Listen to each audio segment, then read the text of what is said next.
Good afternoon and welcome to West Geauga High School here in Chesterland, Ohio for today's Division III District Championship game between the number 1 seed Kirtland Hornets and the number 2 seed Beachwood Bison. This is Steve Hare with OhioVarsity.com, and I will do my best to keep you updated throughout the match.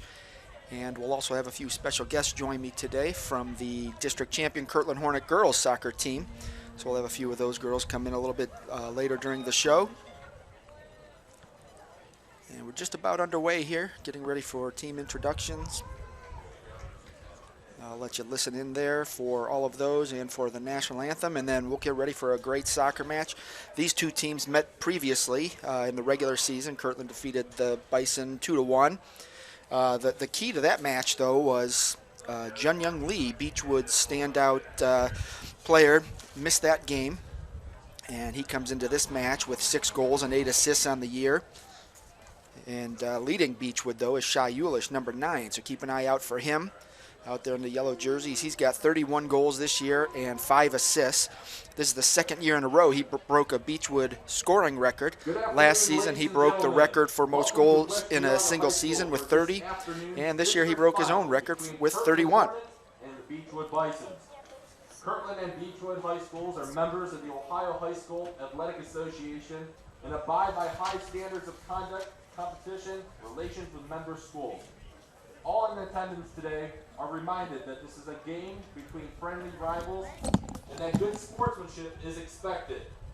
The officials to this game have been selected and assigned according to the procedures adopted by the Ohio High School Athletic Association.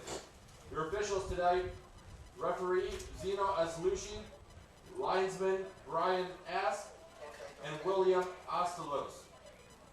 And now the introductions of the teams. First, for Kirtland, starting number 1, Danny Yankee. Number 6, Caleb Harden. Number 7, Colin McGreal. Number 9, Sam Coswell. Number 10, Ryan Friedenberg. Number 11, Stephen Meach Burisic.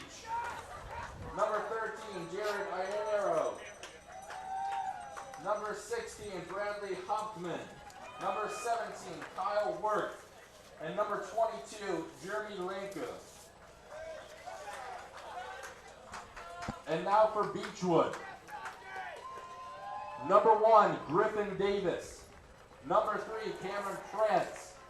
Number 6, Greg Israelistam. Number 7, Asvad Ross. Number 8, Matthew Stavinsky. Number 9, Shai Eulich. Number 10, Bogator Askarayan. Number 12, Adam Radner. Number 18, Jun Young Lee. Number 19, Max Babush. Number 21, Vanya Rushman. Ladies and gentlemen, we live in a country where freedom is like no other. In order to honor America, would you please stand and remove your hats for the playing of our national anthem.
Welcome back, and We're just now moments away from this Division III district championship game. Kirtland comes in as the #1 seed. The Hornets, coached by John Valentich, are 14-4 on the year, led by Bradley Hauptman, who has 17 goals and 15 assists. And I'm not even going to try it. You know him as Peppo. He's got 19 goals, 10 assists, and rounding out the top three is Jared Ionero with 14 goals and 4 assists. In goal is Danny Janke, a first-year goalkeeper. He's a junior, and he's got 60 saves on the year. The Bison are 11-2-5 this year, coached by Brian Green. In goal is Griffin Davis. He's got 45 saves. And as I mentioned earlier, Shai Eulish leads the Bison with 31 goals and 5 assists. Max Babish has 9 goals and 9 assists. And Jun Young Lee has 6 goals and 8 assists on the year. These two teams are no strangers. They meet every year in their regular season as members of the Chagrin Valley Conference Valley Division. And since 2005, Beachwood leads the series 7-4-3. But in the postseason, the teams are tied at 1-1. They met last year in a district final. Beachwood won 2-1. And they also met in 2013 in the district semifinal, where Kirtland won 4-1. So we're just about to get underway here. Beachwood will kick off.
Ball to Beachwood.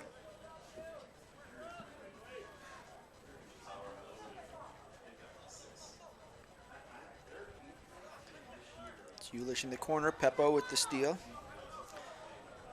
Ball out of bounds, and looked like that should have gone Kirtland's way, but the referee signals it's Beachwood ball.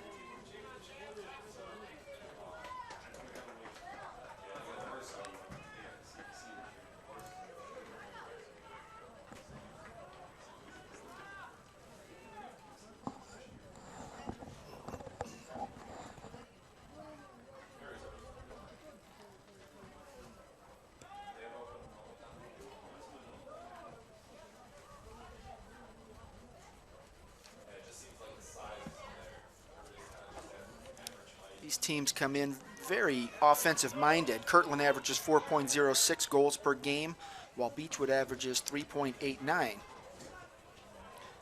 Some physical play down there.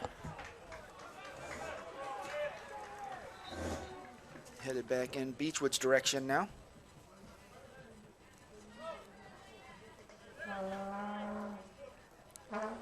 I congratulate Kirtland's football team on their 36-6 win over Hawken last night. The Hornets finished the regular season 9-1 and defeated the Hawks to win the Chagrin Valley Conference Valley Division title. And the Hornets also earned the #1 seed in Division 6, Region 19. Oh, there's a nice cross. Nobody to finish it.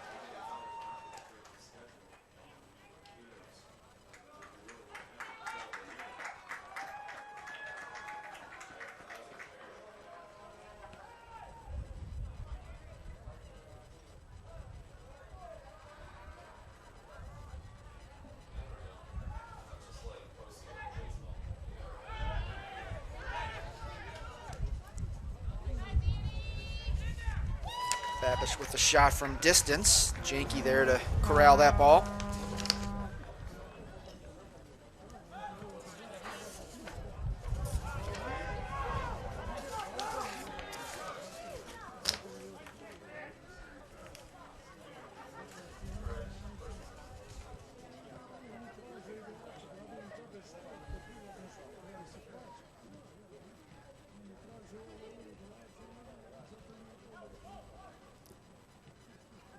Beachwood, of course, won this district last year and advanced to the regional final, where they suffered a tough loss in overtime.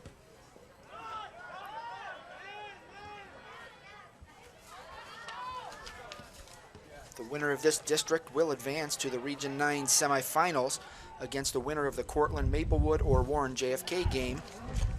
And that regional semifinal will be played on Wednesday at Twinsburg High School. Nice save by Janke there, nice diving save. That ball went just a little bit too high.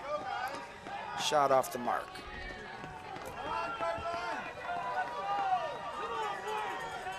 Beachwood very active on the offensive end. Several shots, or at least shots toward the goal. Kirtland's got to develop some offense on their end.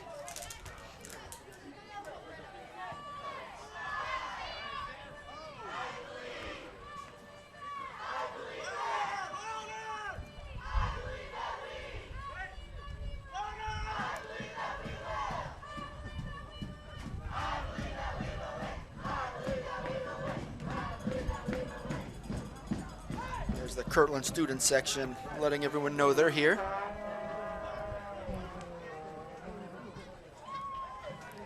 Shot off the mark. We'll head back the other direction. Kirtland ball.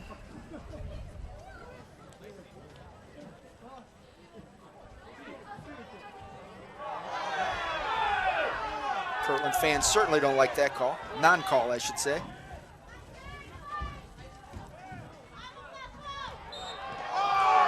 They'll call Peppo for that one.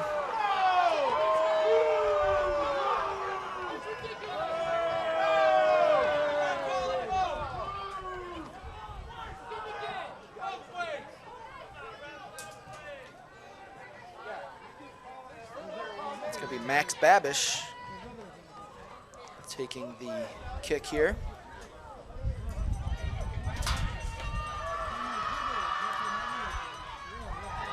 McReal heads it out of the way. Nice play by the senior.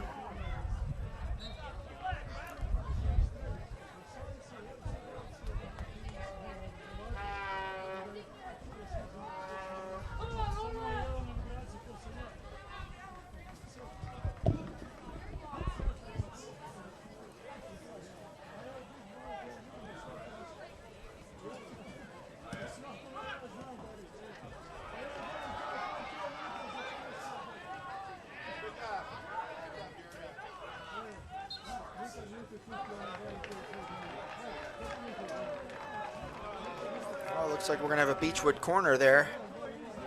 The ball just crossed that end line.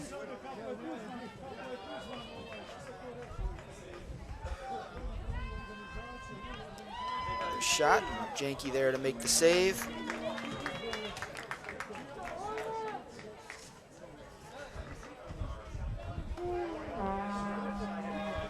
It is windy out there. You can't tell watching the game, but that flag is blowing. You might hear it on the microphone.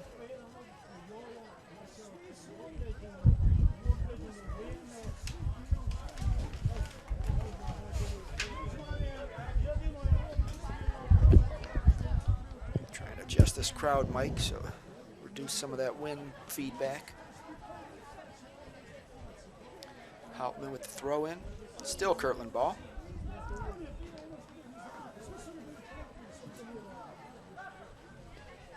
Come on, Kirtland!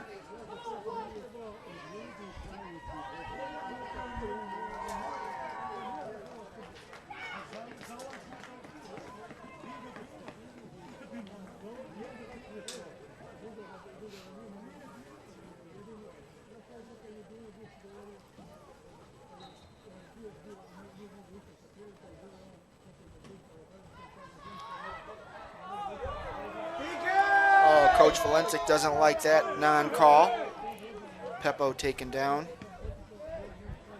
Griffin with a nice punt.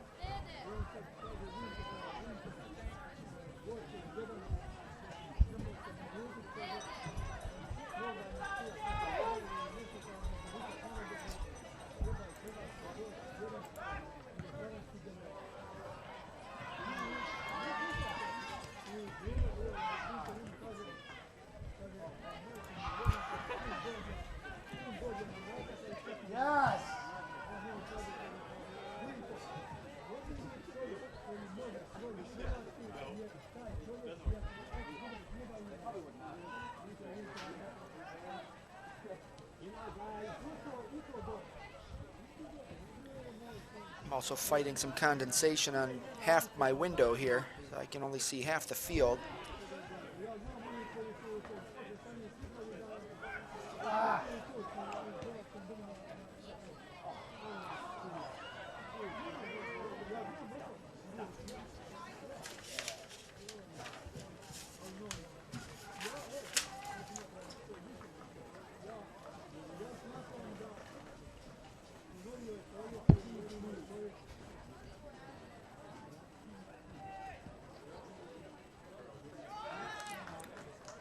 Shot by Shai Ulish, and Danny Janke once again there to field the ball. Keep this game scoreless.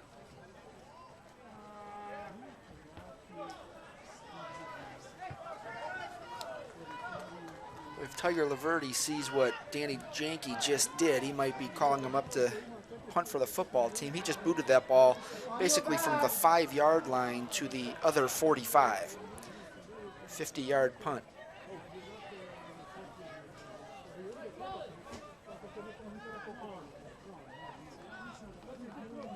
Could he do the same with an oblong ball? I don't know, but that's a pretty good leg.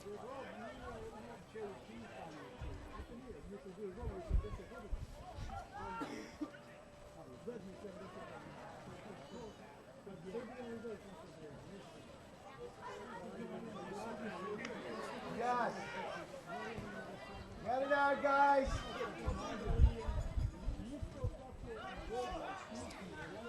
Max Babish. There's Jun Young Lee. And of course, Danny Janke there once again. What a phenomenal year Janke has had in his first year as a Kirtland goalkeeper. I know he's been working hard. You can see him out here before the games putting in a lot of work as well. Just always working on that craft, and he's done a phenomenal job. Kirtland gives up just over a goal per game, and a lot of those come late in the game when maybe the JV unit is in. There's Peppo with some fancy footwork, little extra contact going on there. Again, the crowd doesn't like it. And there's Houtman, boy. Bradley has struggled this year with a little bit of a leg injury, but he's back to full health, and it showed there. He also booted a couple field goals in last night's football game. I know the Hornets are happy to have him back on the football field and back to full health here on the soccer field.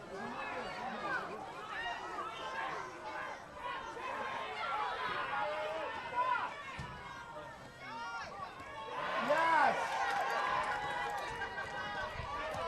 Yes. Hauptman on left corner, looking for somebody to cross the ball to. And, oh, what a save. That was about 3 or 4 inches away from being a corner kick for the Hornets. And instead, I can't tell who it was. It looks like, is that Spencer Schroge? Or no, that's number 8. I think it's Matthew Stofsky down there that kicked it out to the sideline rather than allowing the corner kick.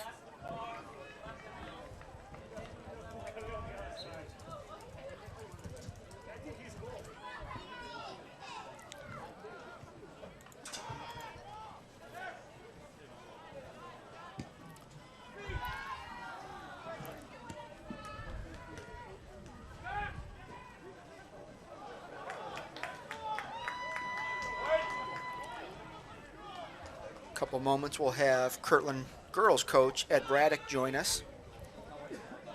Braddock guided the Hornets to their first district championship this year.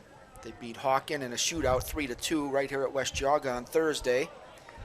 And they will play Warren Champion on Tuesday at Solon at 7 p.m. So all you Hornet fans, make sure you show up for that game and paint your face blue and gold and do what you got to do to support the girls.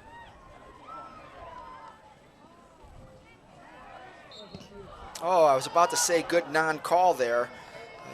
I'm not real sure I agree with that one.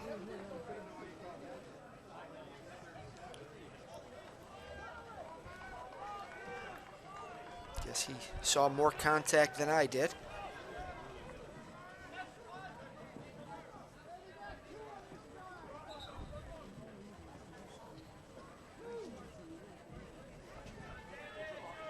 It's Max Babish getting ready to take this kick.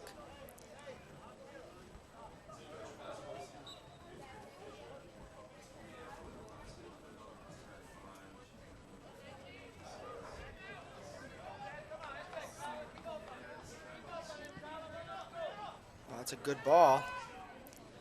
And it went... Well, it looks like we're going to go from a free kick to a corner kick. I couldn't tell who that ball went off. The referees called it off Kirtland, and Beachwood will set up for a corner kick. Again, it's Babish.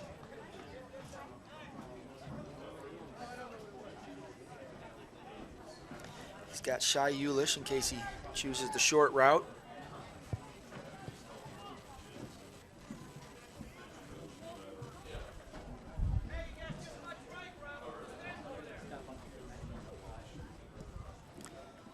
Another good ball, headed. Oh, and there's Janke to make the save. Looked like that was Asaph Roth on the header. I couldn't tell for sure, but regardless, it was Janke there to make the play. And we're still scoreless. So Janke, I've got with 4 saves already in the game.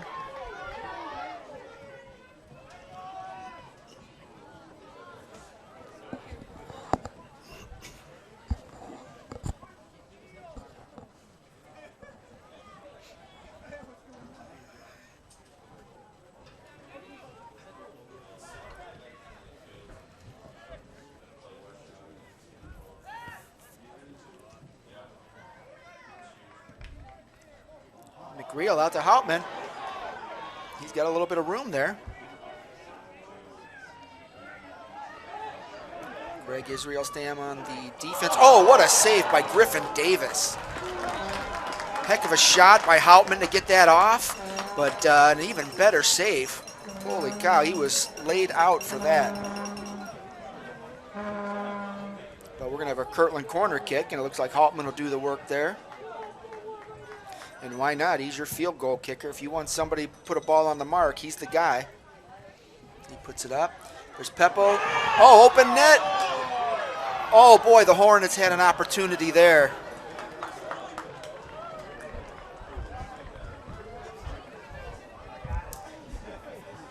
Boy, Davis got in front of the ball, and that's never where you want to see your goalkeeper. But there were too many bodies. Kirtland just couldn't get that ball into the net. So now both teams with a couple of great opportunities to score, yet here we are still scoreless with 22:56 left to play in the first half. Division III University Heights District Championship game.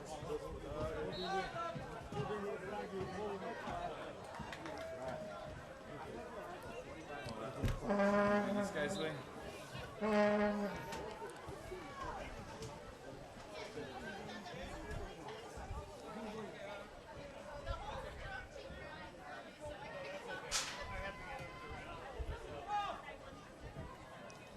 This will be McGreal on the free kick here, or direct kick, free kick. Get those confused all the time. That's why I need a soccer analyst to give me the nuances here of the game. That one goes untouched and out of bounds.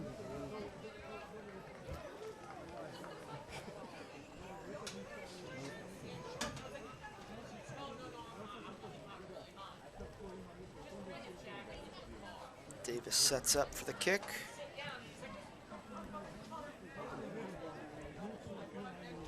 He goes short, right to Hauptmann.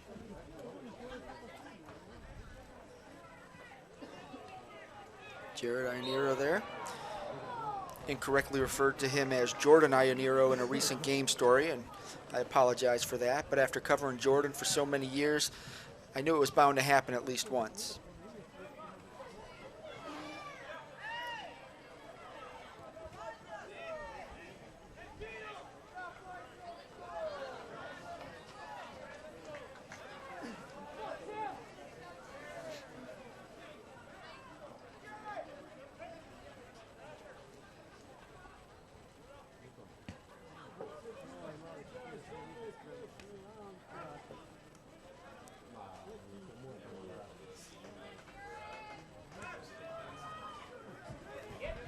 Race to the ball.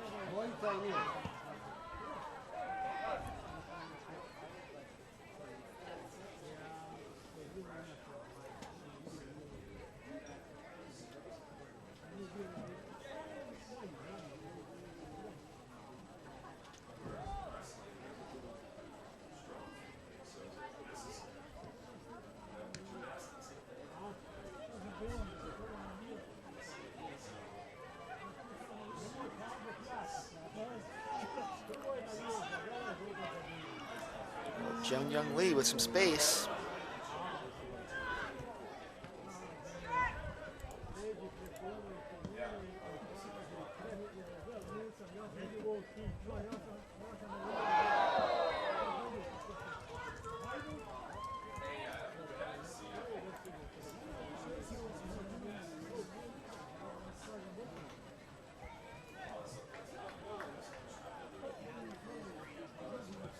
Grill puts it in play.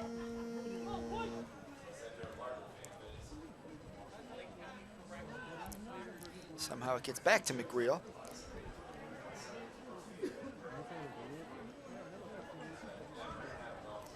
Out of bounds, it'll be Kirtland's ball. Just now under the midpoint of this first half. Both teams have had a couple of scoring opportunities.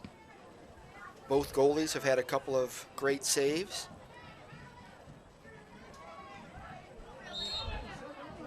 They call it a handball?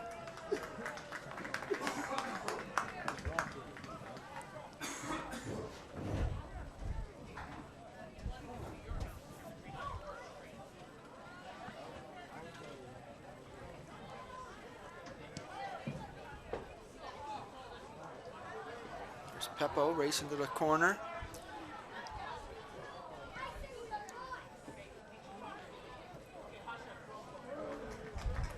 Looks like a corner for Kirtland. Again, it'll be Hauptmann.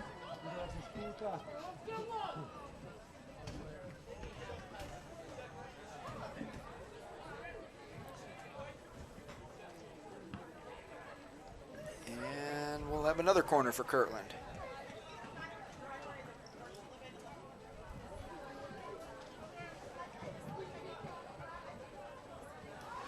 That's a little better ball. Oh, got to get back on defense. That's Asaph Roth. He's got plenty of speed. Oh, there's Ionero to cut him off. Get the ball out of bounds. Let the Kirtland defense regroup.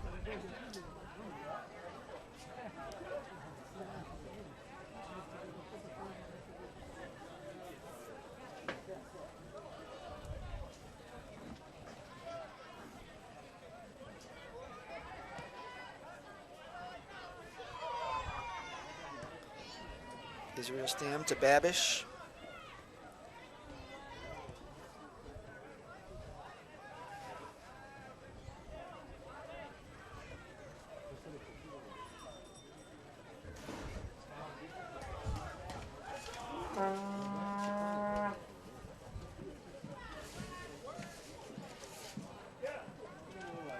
Both teams excel on defense.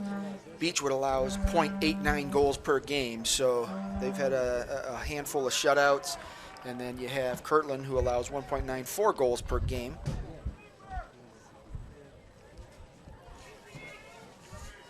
Find it interesting that both teams come in, their opponent's record is nearly similar. Kirtland's opponents are 118, 149, and 26 this year. And Beachwood's opponents are 112, 139, and 26 this year. So both have had their share of quality opponents, and there are a few in there that lost more games than they've won.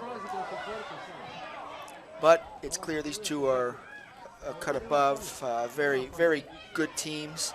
They've been good for several years, have played each other in postseason, always competing for that Chagrin Valley Conference Valley Division title against each other.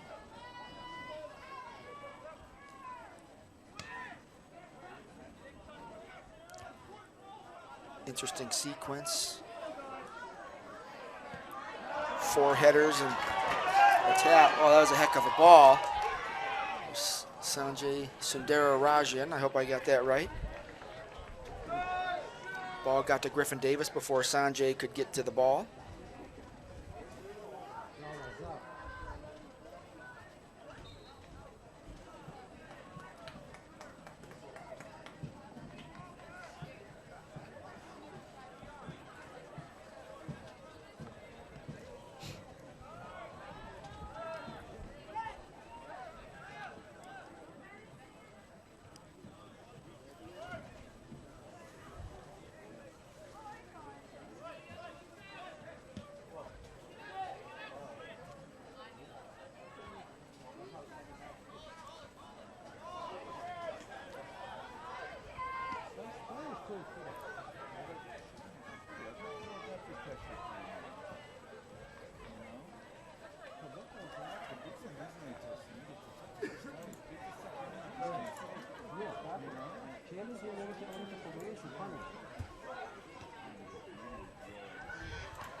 Boy, this game is very similar to the one we played here Thursday night.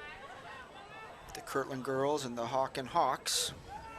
Scoreless through regulation and 2 15-minute overtime periods. And we went into a shootout, which was very exciting. If you haven't seen it, you can review that video at ohiovarsity.com.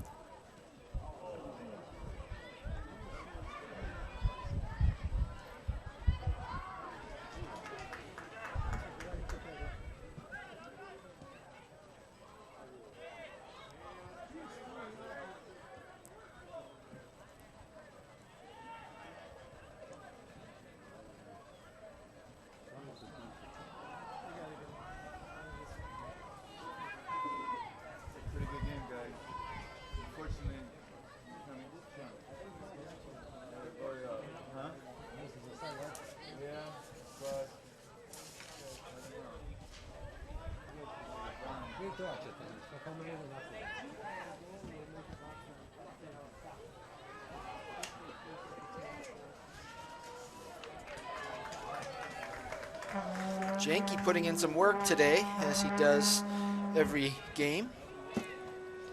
65 saves coming into this game. Again, first-year goalkeeper, and boy, did he just really take to the position. He's developing quite nicely. And just a junior, he'll be back next year to solidify that back end of the Hornets defense.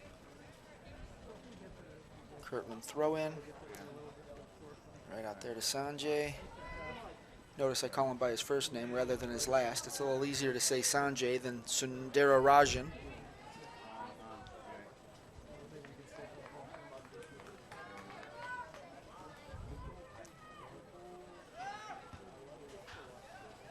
I think the Hornets have done a nice job of keeping Shayulish from breaking free and getting, you know, those big scoring opportunities. Oh, there's a tackle, there's a call. Can't get away with that one. There's Greg Israel-Stam taking down Bradley Houtman. Houtman's going to have an opportunity to score here. Boy, and he took that opportunity. Oh, and he just missed right. Yeah, Israel-Stam was down tying his shoe, tying his cleats, and Houtman didn't wait. He took that opportunity and lofted the ball. Almost caught the Bison off guard there. That kick was just a little bit wide right.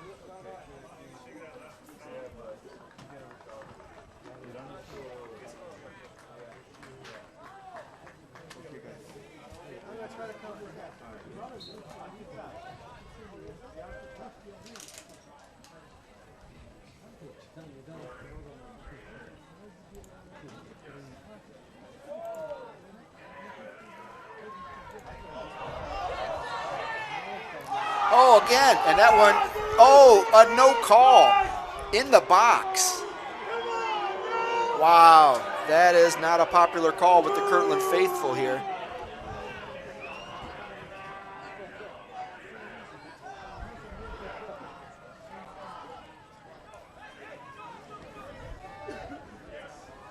We're now nearing the 10-minute mark here in the first half. Again, scoreless here in this Division III University Heights District Championship game between Kirtland and Beachwood, the number 1 and the number 2 seed.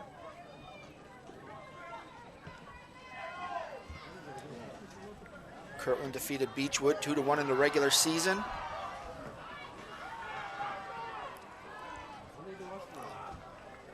And these two teams have won or shared the Chagrin Valley Conference Valley Division title for the last 5 or 6 years or so. This year it went to the Independence Blue Devils, who are playing at 2 o'clock today in the Rocky River District Championship game. The Blue Devils won their first ever Chagrin Valley Conference title. They have several MAC 8 championships to their credit. This year they beat Kirtland and tied Beachwood, and by virtue of Kirtland beating Beachwood, they were the only undefeated team in the conference.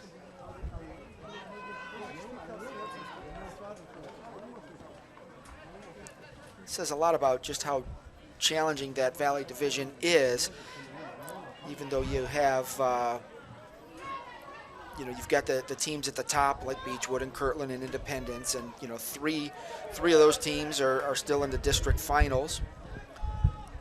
At least one will appear in the regional semifinals, hoping for 2. Independence and Columbia kick off in about a half an hour. That game being played out in Avon.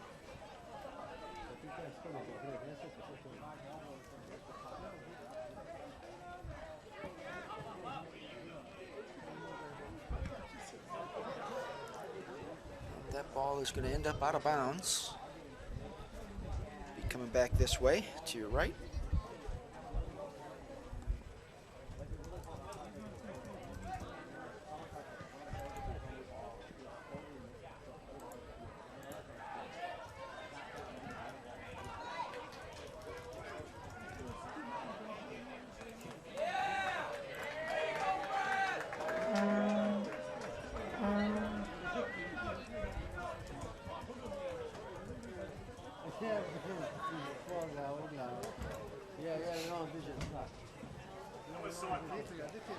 Ionero keeps it going this way, but it goes out of bounds. Hauptman couldn't get there. Israel Stan with the throw in. Again, Ionero using his body to keep that ball in Kirtland's favor. Oh, that was a pretty sweet move there. Nice darn condensations right in front of me. It's like when you're driving and your windshield wiper leaves a streak, it always ends up right in front of your eyes.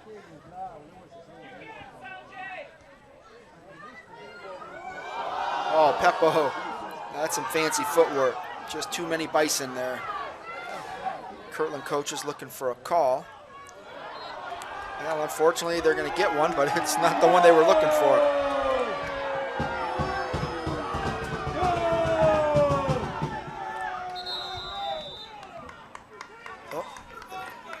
Don't think the Kirtland faithful are going to like this.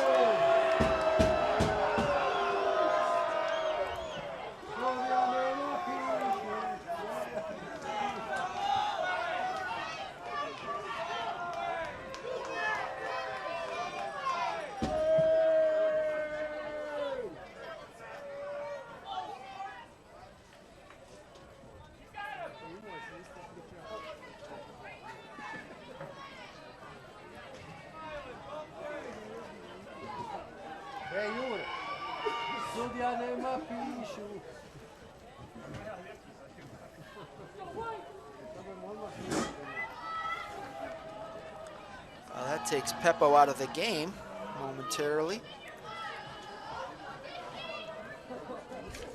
That's a huge advantage for the Bison, as Peppo leads Kirtland with 19 goals, and he also has 10 assists And there's your first goal.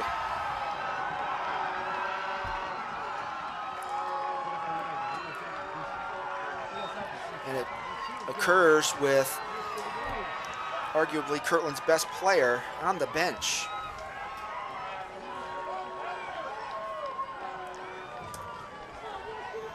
So Beachwood takes the 1-0 lead with 6:48 left in the first half.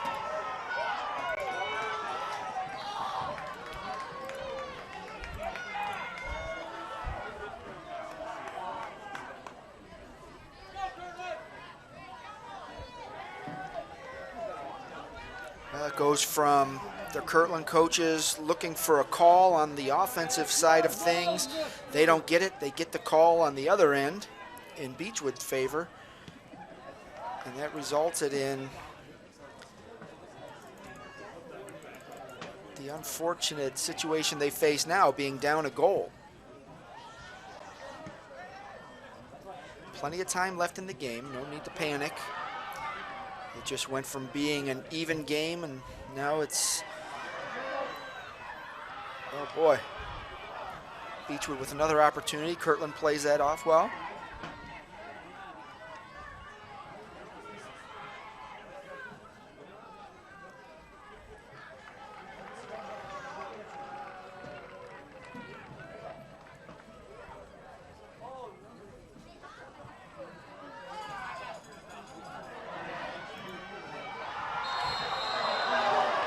Oh no, there's a penalty in the box.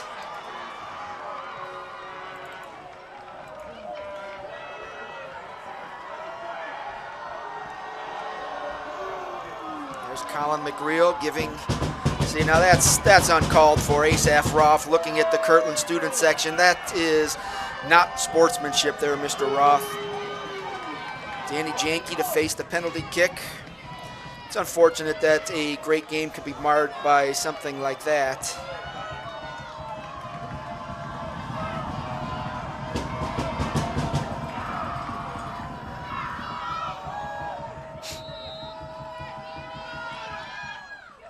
And Roth buries the PK. Beachwood goes up 2-0. And another goal by Beachwood, 2-0. 5:53 remaining first half.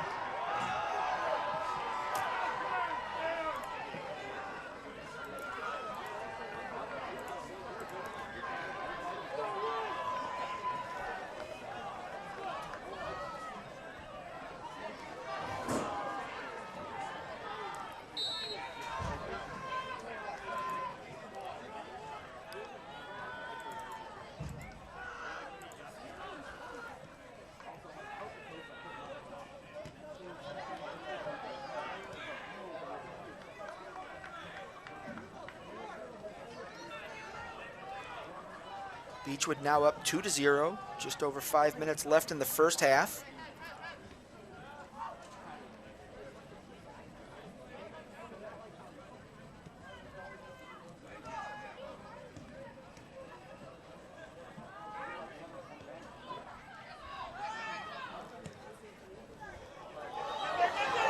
There's Sanjay with a breakaway.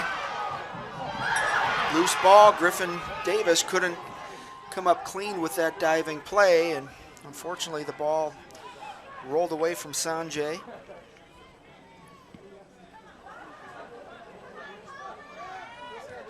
Kirtland has had some opportunities, and they'll keep up their attack. They've got another 44 minutes and 45 seconds to play, so a 2-goal deficit certainly isn't favorable, but not out of the question that they could come back and tie the game or take the lead. It all starts with that next goal. Coaches always tell you, you can't score 2 goals at once.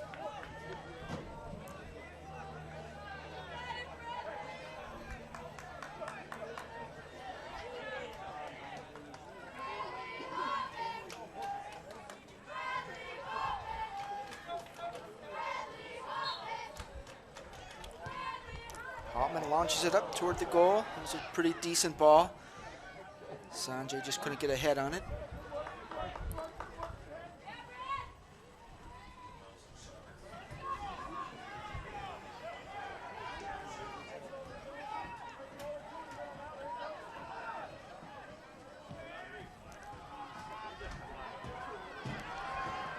Jin Young Lee with the breakaway. There's Shai Yulish.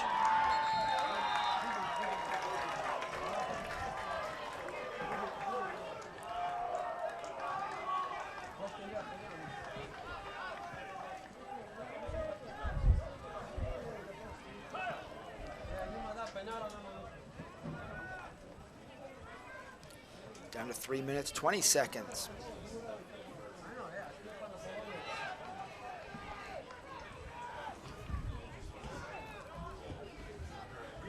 Hauptman to Peppo. Back to Hauptman.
Have a Beachwood corner kick. Can't make out a number there to see who's taking that kick. There it is, number 9. That's Shai Yulish. Minute 30 left to play in the first half. Beachwood up 2-0.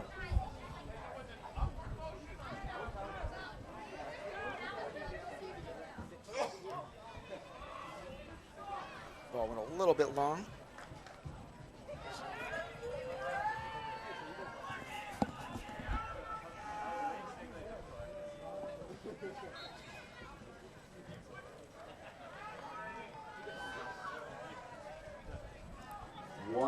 Less than 1 minute remaining in the first half.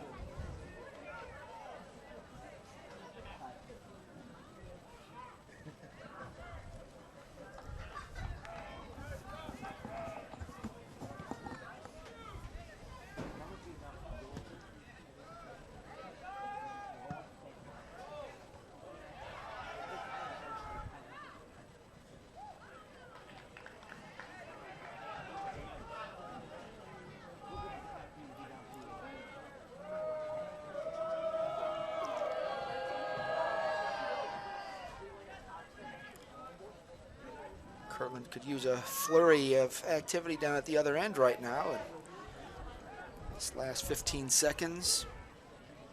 10, 9, 8, 7, 6, 5, 4, 3, 2, 1. That's a half. There you have it, folks. It is halftime here at West Jaga. Beachwood leads Kirtland 2-0 in this Division III University Heights District Championship game. And during halftime, please note that the south end of the stadium, the concession stands are open. Head on over, get a snack to enjoy and a nice warm beverage. Concession stands are now open to the south end of the stadium.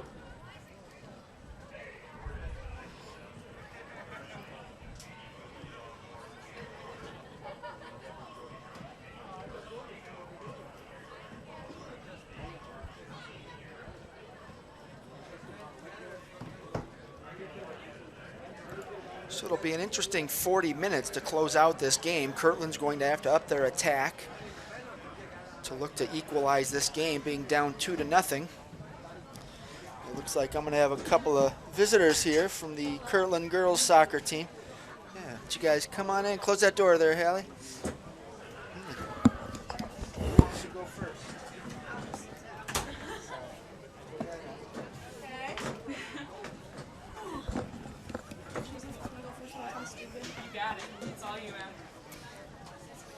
we would got like to take this time to Emily congratulate Cadis, Beachwood senior. We got sophomore Hallie Leah Ward, Broder, Claire who Nybecker, became and Beachwood's Carrie first Zalba female from the cross-country Kirtland girls runner to team. qualify for How about states that? in over All right. 15 years.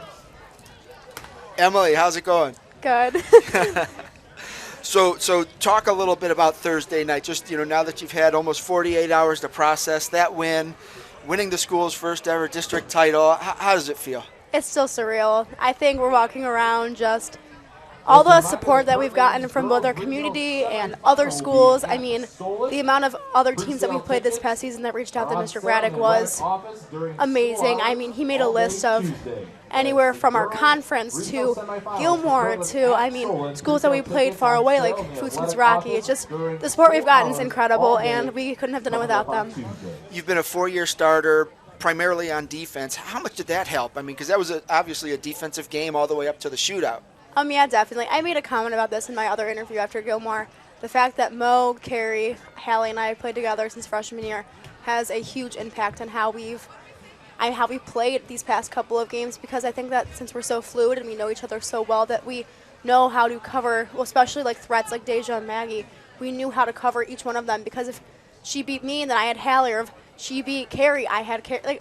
It was just all around. We had each other's backs. Now, as a soccer player, I don't know if that was your first shootout, but from a player's perspective, how is it? You're lined up there midfield, and you're just out there watching a teammate go one-on-one with the opposing goalie. How is that? Nerve-wracking.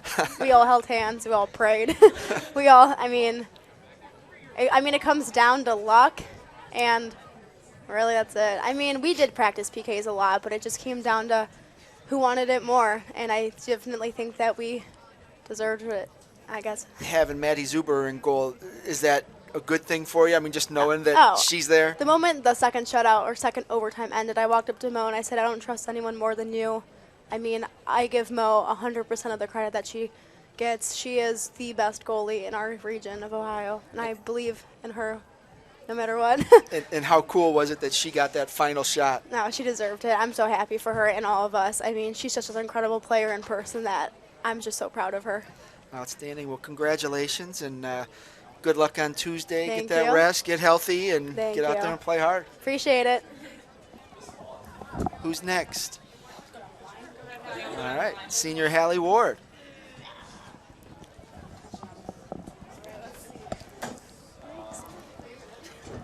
Hallie, I mean, same question. So, almost 48 hours have passed. Has it worn off yet? Yeah, it actually has. Honestly, I was in shock, honestly.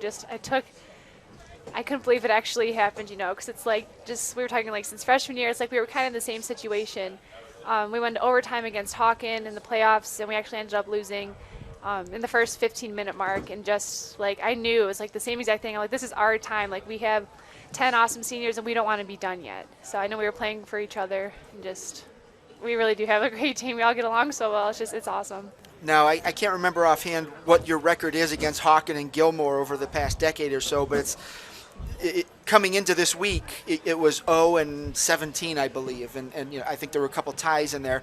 You're now 2-17. I mean, has that dawned on you yet that so many Kirtland players have come before you, tried to do what you did, and you did it twice? You beat them both? Yeah, I mean, I know every single girl that has played in this program, like, they want to beat them. And since freshman year, I've been saying I want to be on the team that's going to beat one of them. I said, no matter what, I want to be able to say we did it. And I don't know, it just feels awesome to say that we actually did it, And I'm just so glad it was with this group of girls. And being a senior, what do you say to the freshmen and sophomores that might not have gotten all the playing time this year, but they need to keep this tradition going? I mean, honestly, I just think of Ashley Komet and Maggie Riley, how much I looked up to them. And even our freshman and sophomore year, we did well. I wouldn't say we were the best, but I mean, like, we've definitely grown into the spots, and you really need to look up to them, and you're going to change. You're going to keep changing over the years, and you're going to keep getting better and better.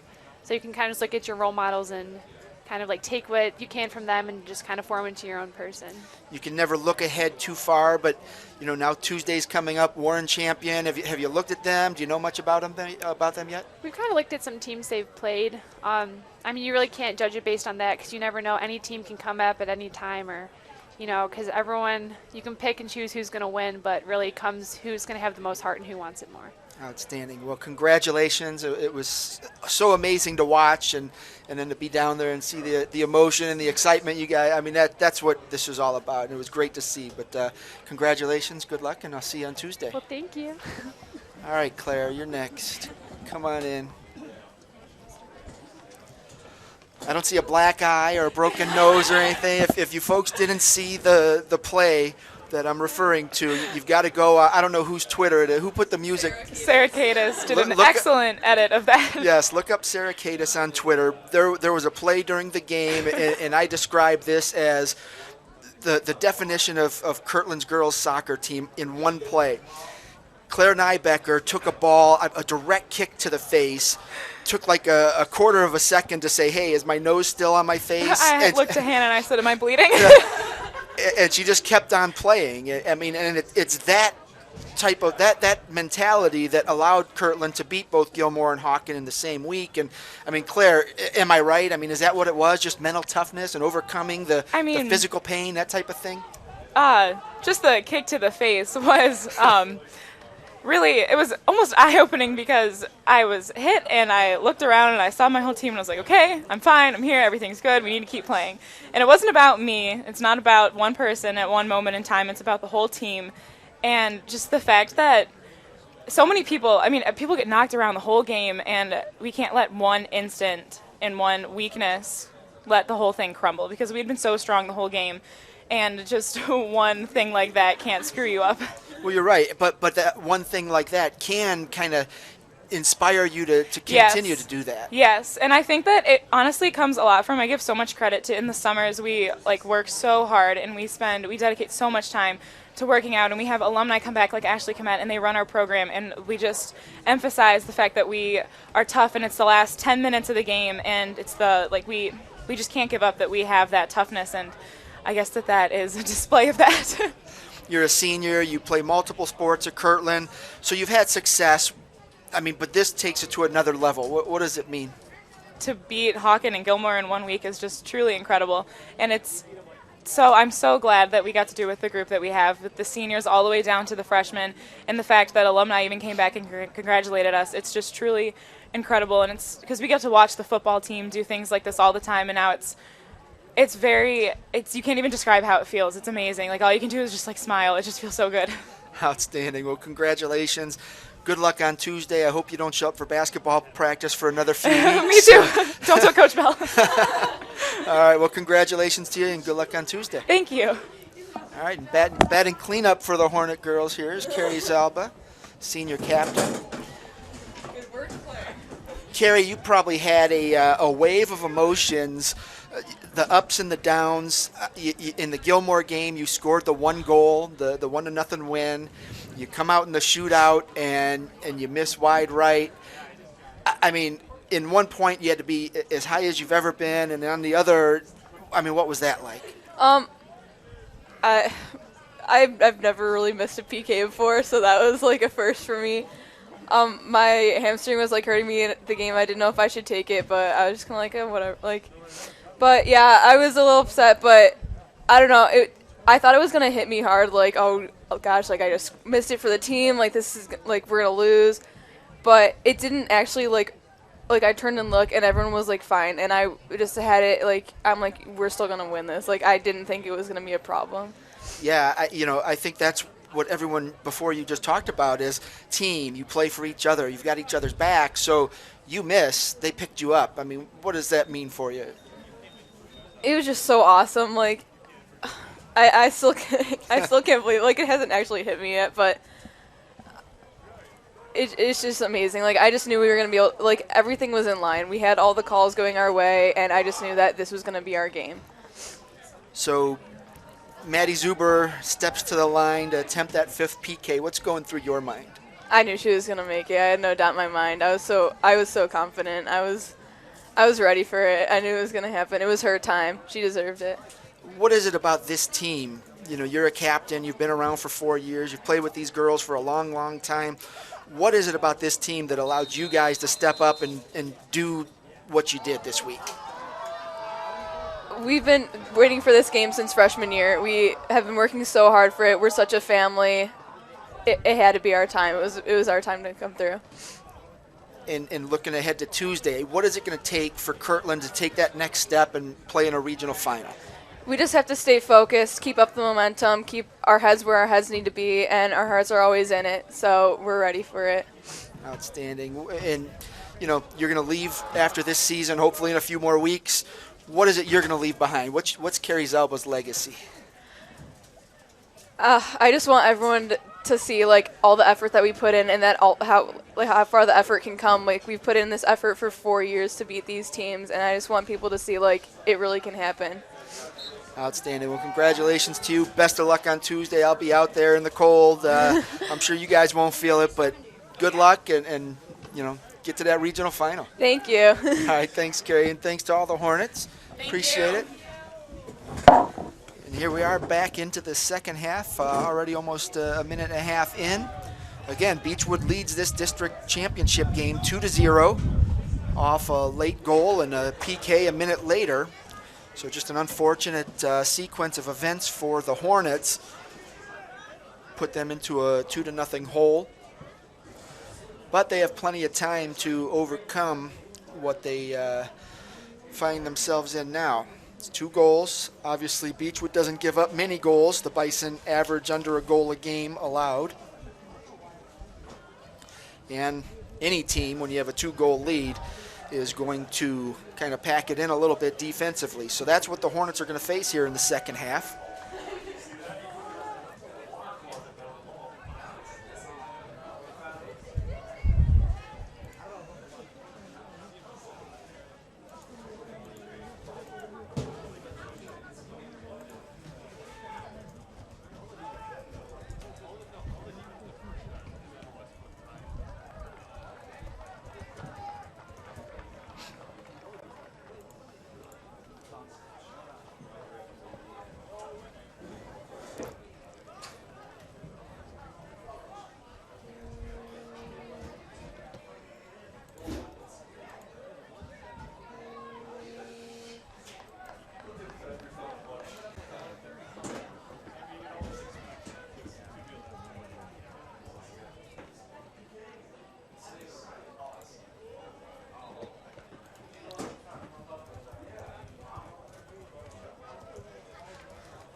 The corner kick for Beachwood coming up.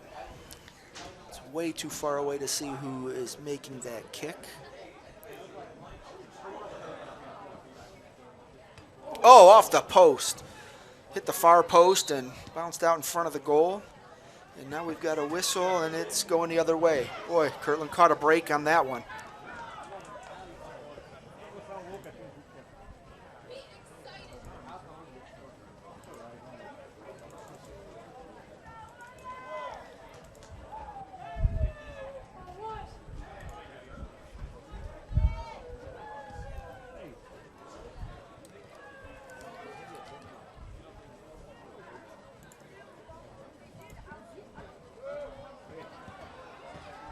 There's a shot. That's Jun Young Lee. Just out of the reach of Danny Janke. That goal came at 35-51. Goal by Beachwood. 3-0. And Beachwood now up 3-0.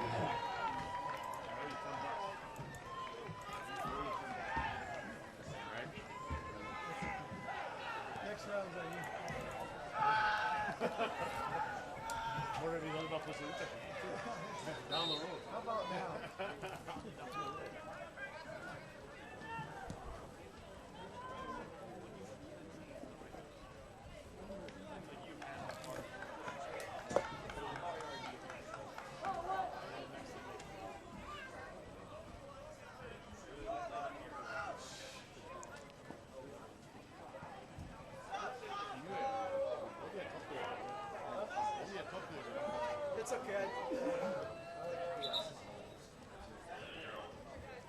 The Asaph Roth on the throw-in. Looking for Ulish.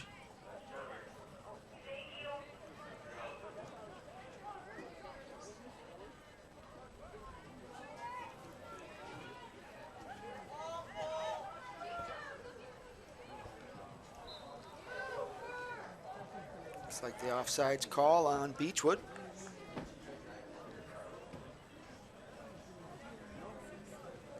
Well, now trailing 3-0, the Hornets really have to generate some type of an attack, and that'll leave them a little bit more vulnerable on the defensive end. And there's Ulish on a breakaway. What a save by Janke. And the next one goes out of bounds. Holy cow. Dodged a bullet there. What a play by Janke, though.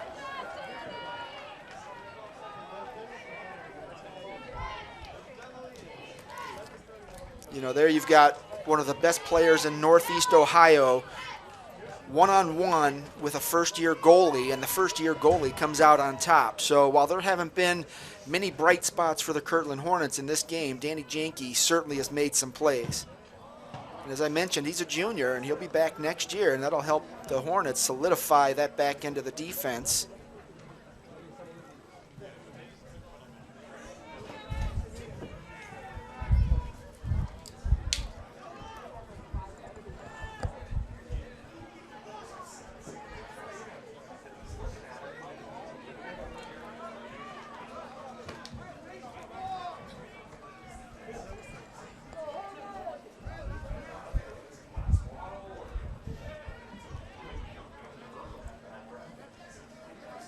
As you can see now, you've got 9 Beachwood defenders. And that's what Kirtland's going to face this entire second half here. Beachwood with the comfortable 3-0 lead. They don't have to score another goal. They just have to keep Kirtland out of the net.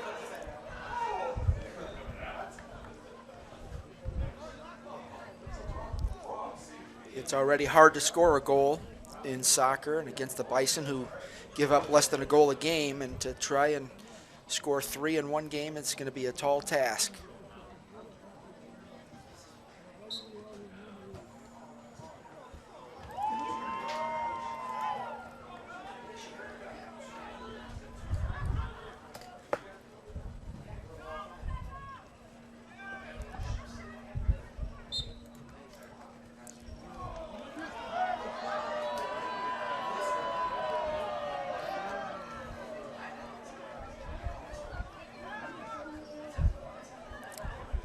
Wind is picked up a little bit. It's in Kirtland's face this second half here, which isn't going to help matters. Oh, there's a good ball to Peppo, offsides.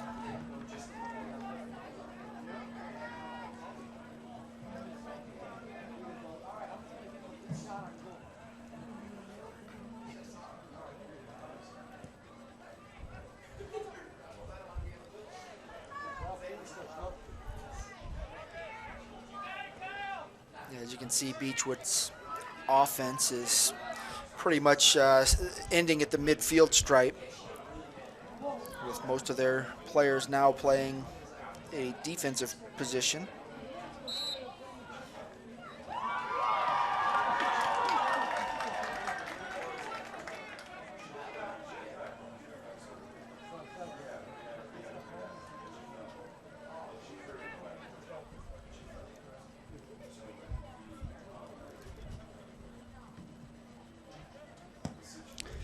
Nero puts a good leg into the ball. McGreal with the header. Comes up a little bit short. Griffin Davis out for the save. Not the save, but he comes out to snag that ball to keep Kirtland from getting a shot on goal.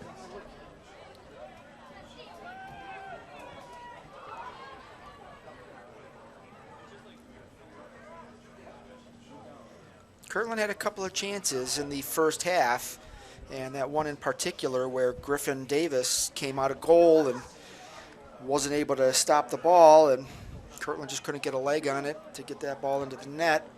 Too many Beachwood bodies in front. And then that unfortunate sequence of events. You had the non-call that A few seconds later, Beachwood did get a call. Resulted in a goal and then the penalty kick.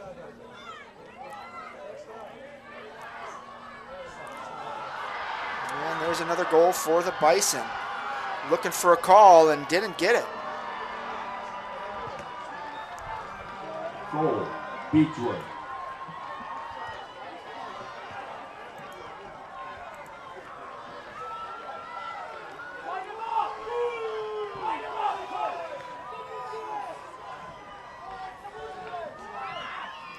Now the calls certainly have affected Kirtland this game.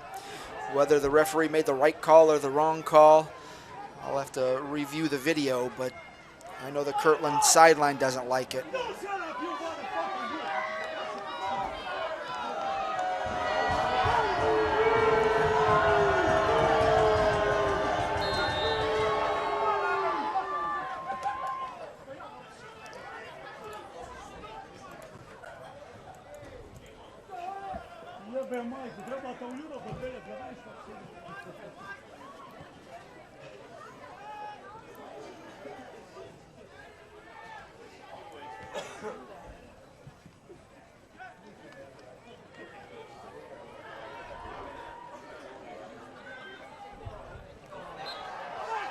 And there's another call the Kirtland faithful aren't going to like.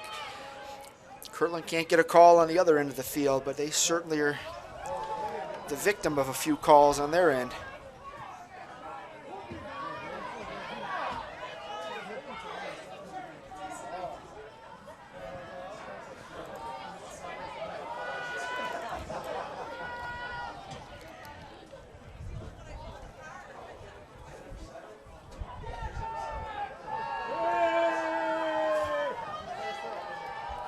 Jun Young Lee limping off the field. Not sure what happened there.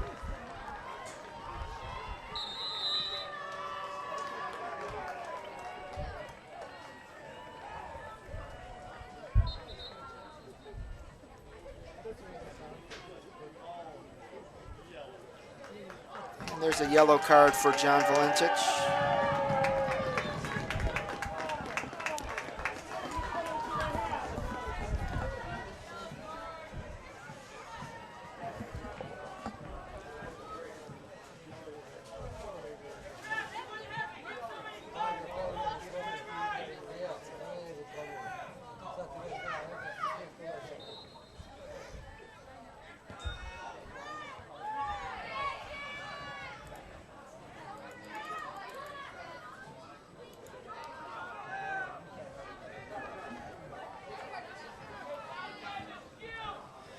Under 30 minutes to play. Kirtland now trails 4-0.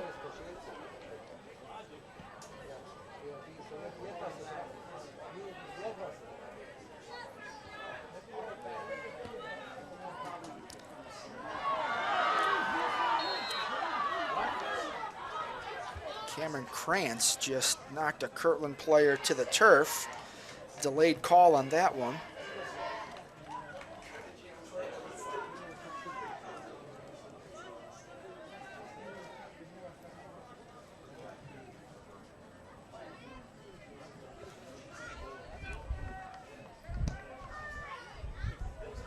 Nero with a good ball, headed by Ascarian.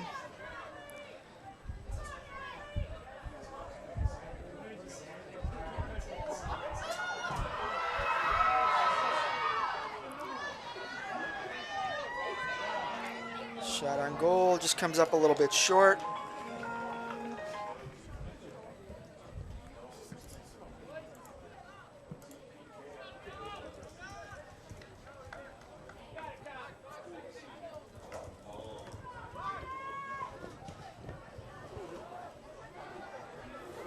Race to the ball, Koso versus Ulish.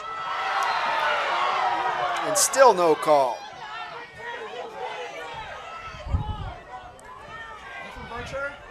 I just want to know, like, 'cause my coach sent me up to see you, just because he just wants to know who saw videotape. Yeah? Okay. He just wants a copy at the end of the game. Through Ohio Varsity. Ohio Varsity? All right.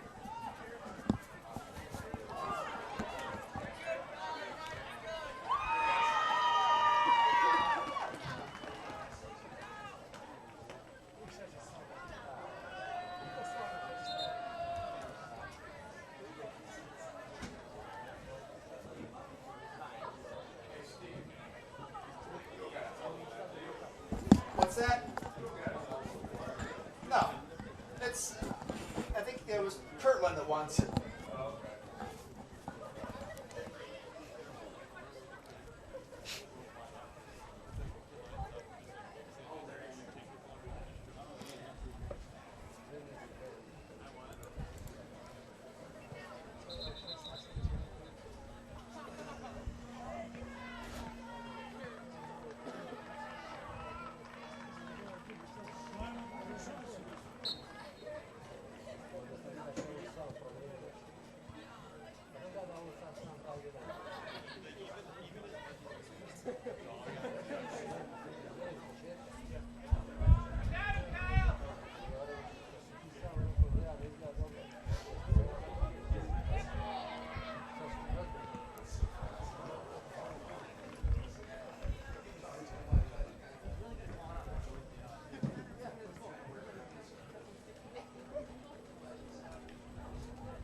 Nice cross by Eulish. Babish couldn't quite finish that off. Out of bounds. It'll be Kirtland ball.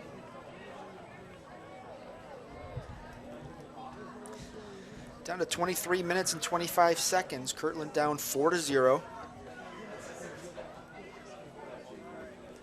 Time definitely running out on the Hornets season.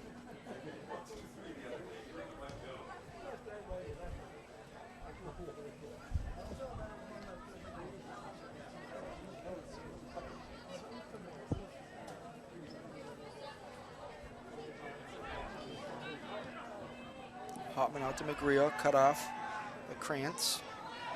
McGreal gets it back.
21 minutes and 20 seconds left.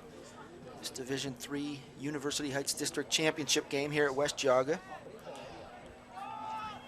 Beachwood with 2 first half goals and 2 more in the second. Leads Kirtland 4-0.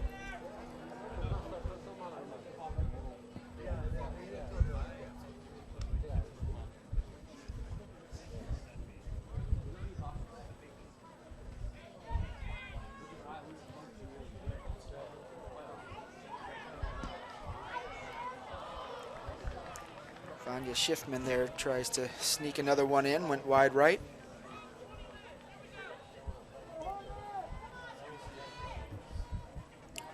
Hornets are down to the last 20 minutes to salvage their season. Advance to the regional semifinals.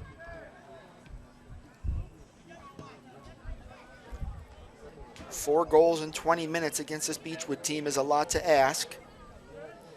Obviously not out of the question, but with every tick of the clock, that chance becomes slimmer and slimmer.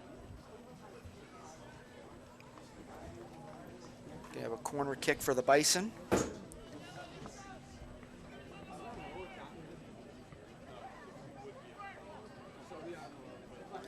Went short to Ulish. One-on-one with Koso. We'll have another corner kick.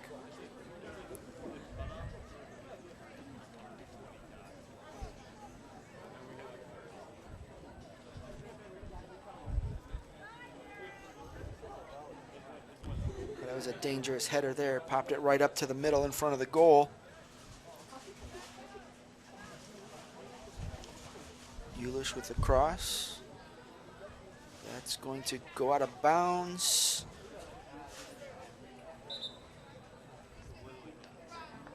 Officially under the halfway mark of the second half.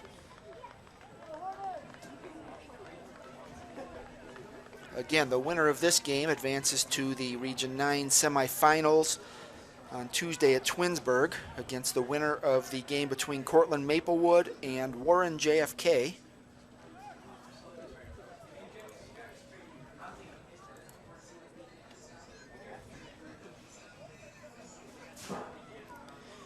Beachwood arrived in this game by beating Grand Valley 12-0 in a sectional final, then beat Cornerstone Christian in overtime. Kirtland beat Berkshire 5-1 in a sectional final, then beat Wycliffe 6-1 in the district semis. And now here the Hornets face Beachwood, down 4-0. Hornets came in hoping to join their girls team in the regional semis.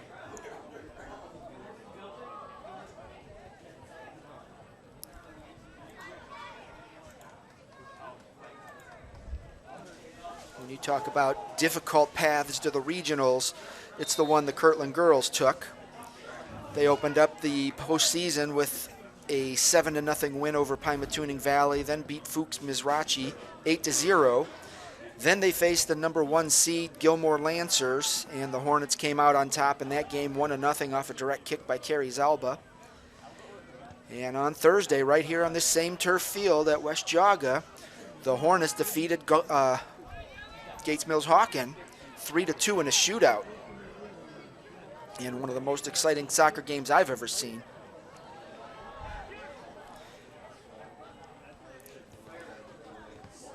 Hard to say that in a game that went scoreless through 80 minutes of regulation and then 30 minutes of overtime. But there was a ton of action during that game. And then obviously the shootout was just the icing on the cake.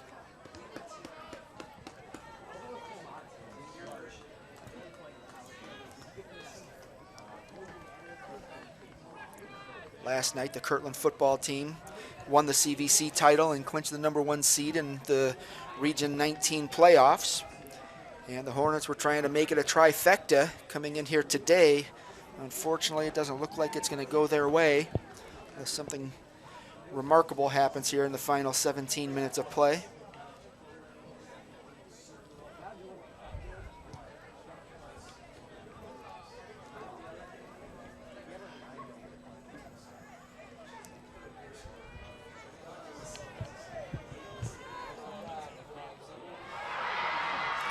Max Babish. I'm sorry, Vanya Schiffman Goal, Beachwood. to make it 5-0. 16-21. Remaining no contest. Not a good day for the Hornets. Started out to be a very, very competitive match in the first half, and like I said, that sequence of events where Kirtland was looking for a call on the offensive end and didn't get it. Moments later, Beachwood did get a call, and that resulted in the first goal of the game. And then less than a minute later, another call went Beachwood's way. They get a penalty kick to make it 2-0, and the wheels have just come off for the Hornets. Unfortunate to see the game take that turn of events, but that's where we are. It's 5-0 with 16 minutes left here at West Geauga, Division III University Heights District Championship game.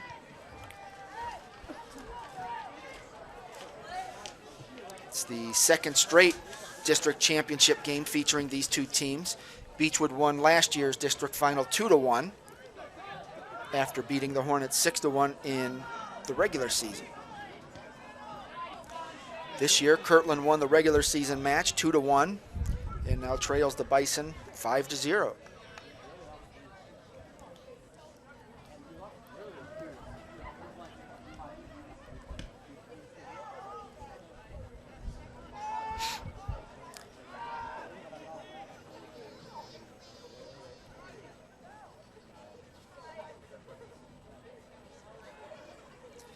We're gonna have a corner kick coming up here for the Bison.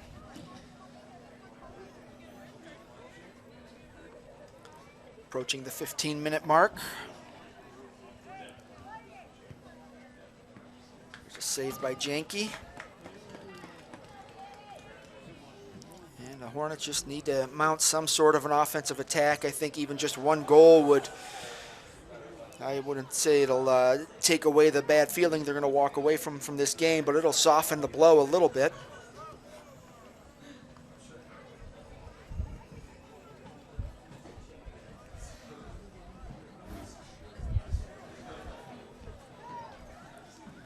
Give a shout out to George Ward of Ward's Lawn Care and Landscape Company for his support of OhioVarsity.com and all of our live streaming.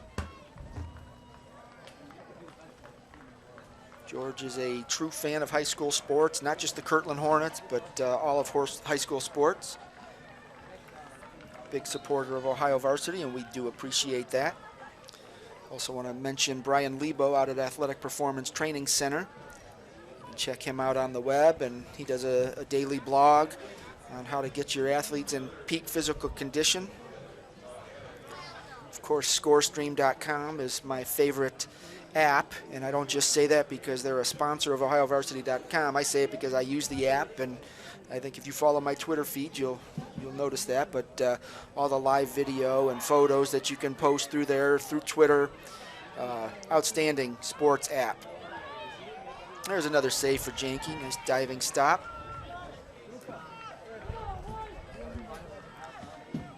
Too many shots on goal for the Bison, not enough for the Hornets. The story of the day was just the sequence of events there late in the first half that really changed the shape of this game, and it went from being a toss-up to heavily in Beachwood's favor. And the second half has been a strong performance by the Bison as they continue to attack, even up 3 and 4 goals. At one point, they had a lot of defenders on the back end, but looks like it's been spread out here throughout the second half, and they've kept Kirtland from really mounting any sort of attack.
For all of you Kirtland football fans, it looks like the Hornets will host Berlin Center Western Reserve on Saturday in a first-round playoff game. It's the sixth straight Week 11 playoff game for the Hornets, who have appeared in 4 straight state championship games.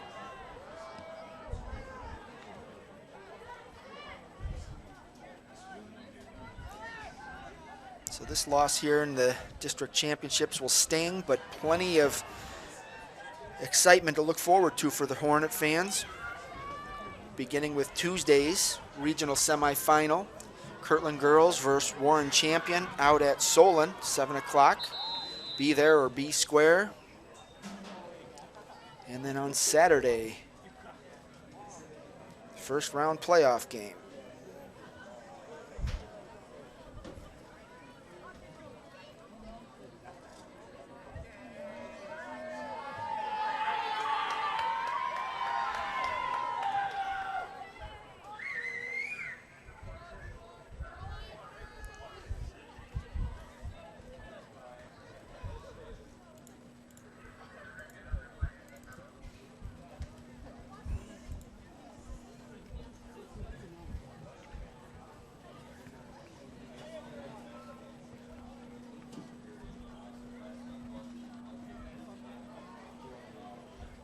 Not sure what the stoppage of play here is for. Oh, there's an injured player on the sideline, my fault. Oh, that's Sanjay Sundararajan for the Hornets. And again, I apologize if I'm not saying that name correctly. But I figure the effort's worth more than just saying there's number 14.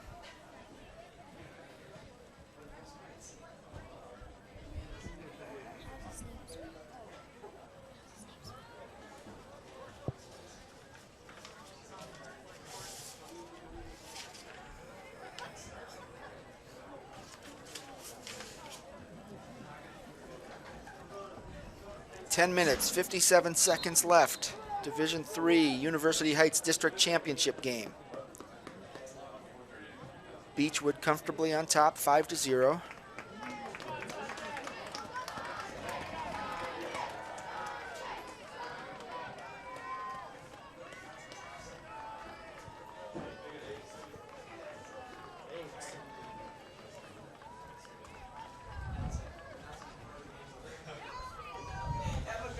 Danny Janke putting the ball back in play.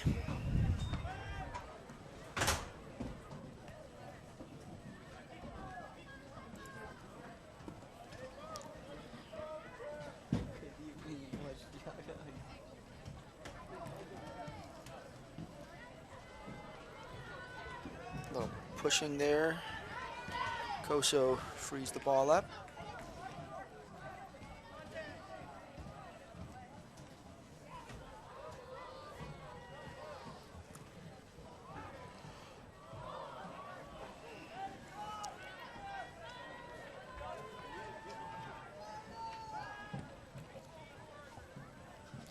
Unless something drastic happens here in the last 10 minutes of the game, Beachwood will improve to 8-4-3 head-to-head against Kirtland since 2005.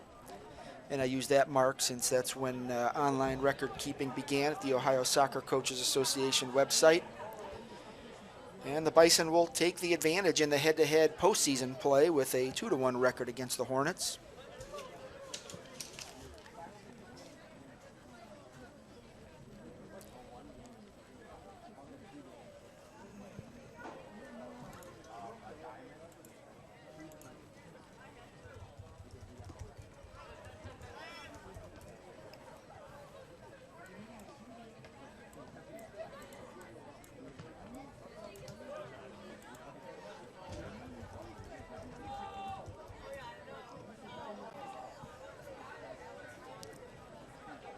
Just got an update from Avon. Independence and Columbia are scoreless through the first 20 minutes of their Division III Rocky River District Championship game.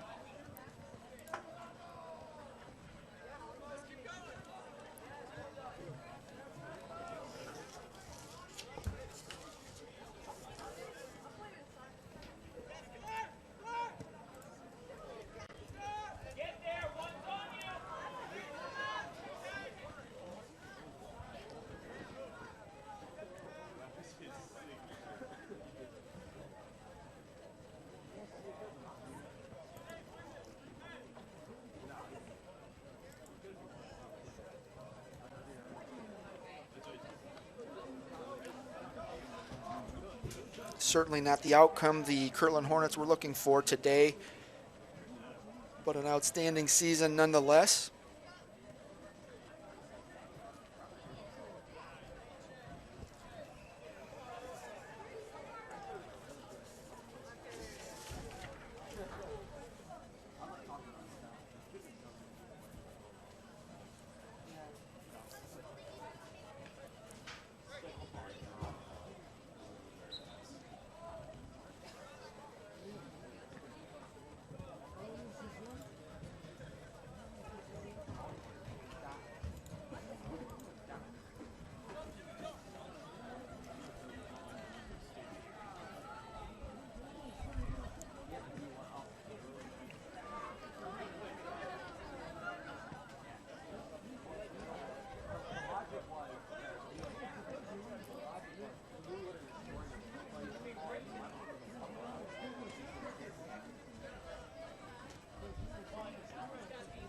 Hauptman keeps it in play.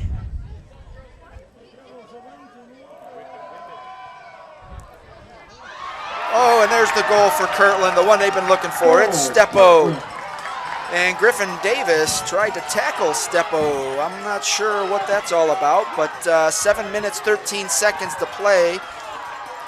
Hauptman with the cross. Steppo punches it in, and it's 5-1.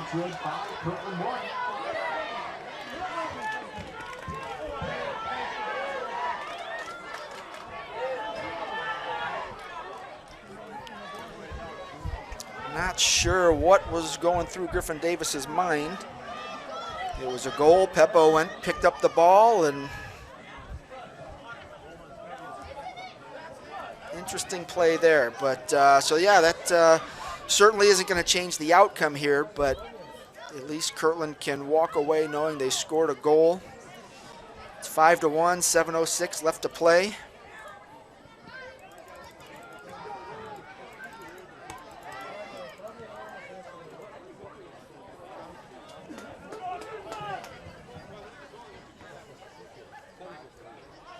Was a pretty goal.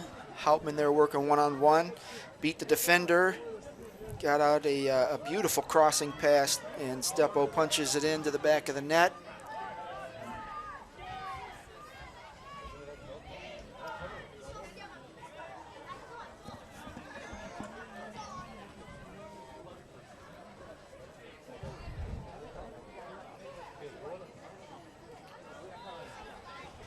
Beachwood with a corner kick coming up.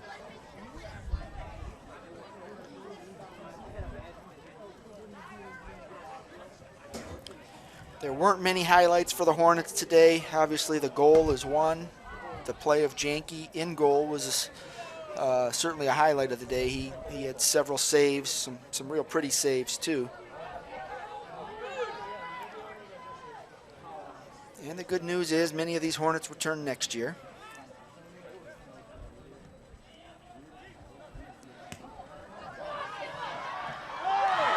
Boy, certainly a physical game today.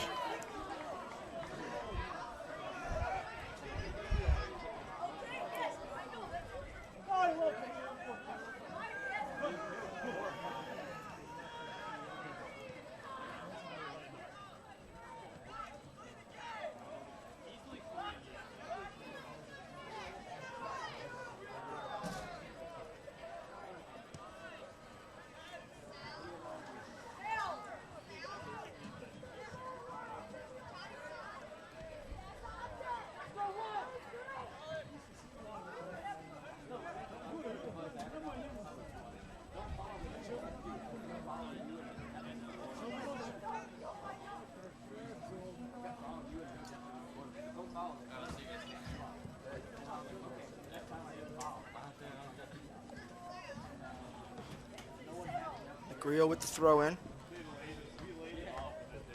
There's going to be a corner kick for Kirtland.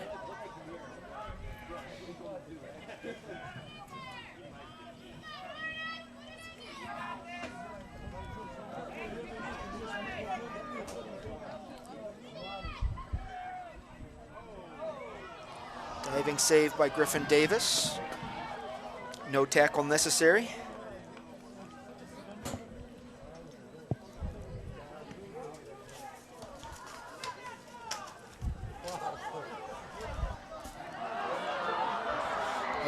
Here's Shai Ulish on a one-on-one, and he's going to beat the young goalkeeper.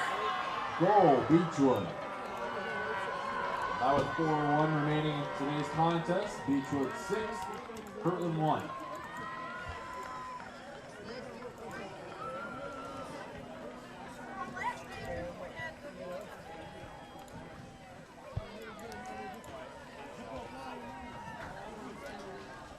Tough day for the Hornets, to say the least. Again, outstanding season though, 14-4. They'll finish out at 14-5. Earned the #1 seed here in this University Heights district. Beachwood will improve to 12-2-5. And again, head into that Region 9 semifinal at Twinsburg on Wednesday against the winner of the Cortland Maplewood or Warren JFK game.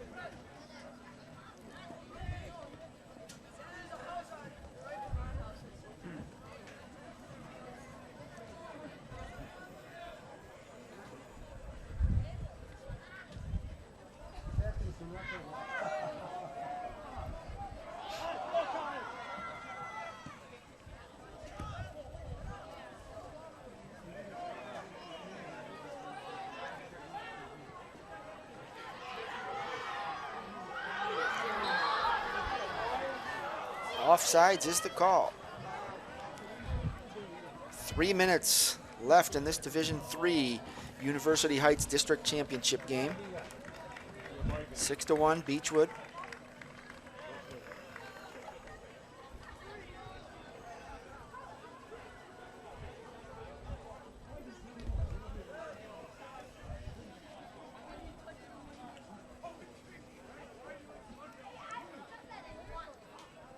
Again, I want to give a shout out to our supporters, starting with Ward's Lawn Care and Landscape Company, Athletic Performance Training Center, Scorestream.com.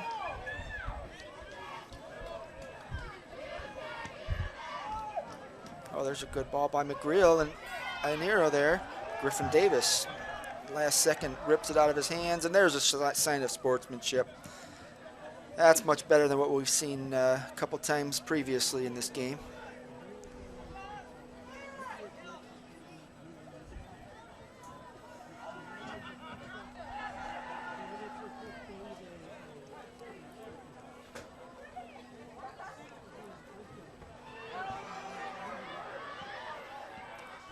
Janke with the diving save.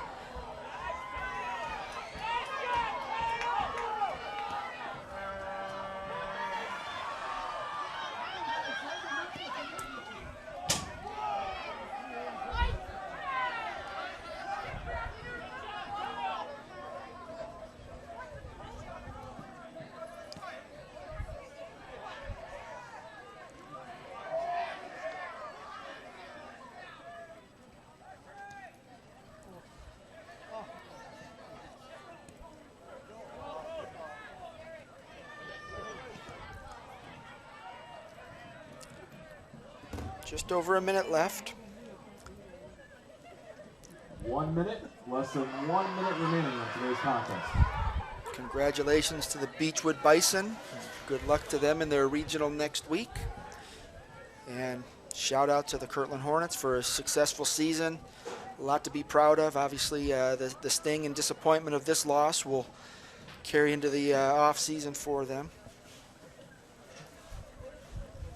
Many great moments for the Hornets this year and many more to come. And I want to thank all of you for tuning in to support the Hornets or the Bison, whichever team you favor.